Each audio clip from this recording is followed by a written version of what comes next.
Hi, in this video, we will learn how to make all cells the same size in Excel. As you can see, I currently have cells with different row heights and column widths.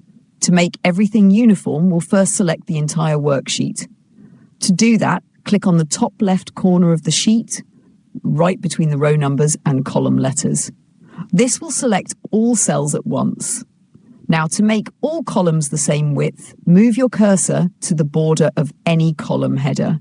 You will see a double-headed arrow appear. Click, hold, and drag it to the width you want, then release the mouse. As soon as you release it, all columns in the sheet will become the same width. If you want to set the column width manually and more precisely, again select all cells, then right-click on any column header and choose Column Width.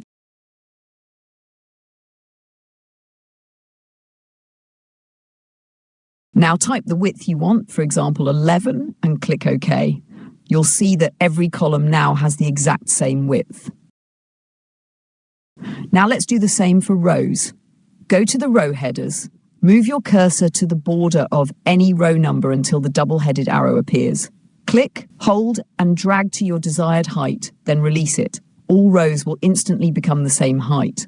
To set the row height manually, right-click on any row number and select Row Height. Enter the value you want, for example, 13, and click OK. Now all rows are set to the same size. This is very useful when you want your Excel sheet to look clean, professional, and well organized.